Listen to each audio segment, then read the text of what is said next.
Professor, ito ho bang open dam site diyan po sa Cebu City, hindi po ba ito nagpatawag sa atensyon ng komisyon habang ito ay patayog ng patayog ang taas?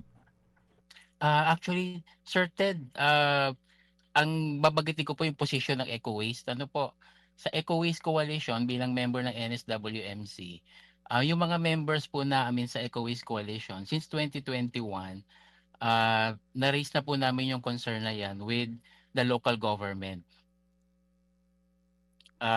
Pero doon pagdating po sa NSWMC, ang purpose po ng NSWMC, may mga members po to na coming from the private sectors and the different government agencies.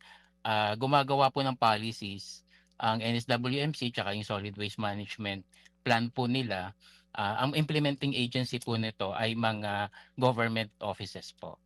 Pero as far as member ng NSWMC ang Eco Waste Coalition, since 2021 po bilang part ng private sector sa NSWMC, since 2021 po, yung aming mga members ay na-raise na po itong issue na to sa local government po ng Cebu City.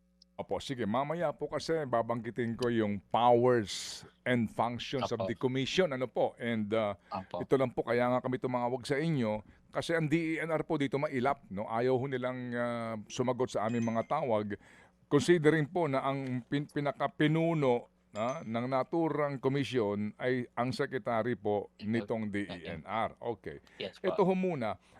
Tama ho ba ang obserbasyon pati po ni Konsehal Garganera na hindi na po ito sanitary landfill, ito na po yung open dump site, di ba? Yes po, sa batas po, ang sanitary landfill dapat po mga residual waste lang po ang tinatapon po diyan.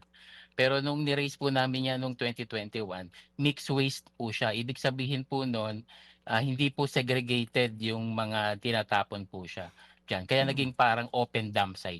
Mga kapatid, brothers and sisters, saan ka pa? Dito na tayo sa totoo.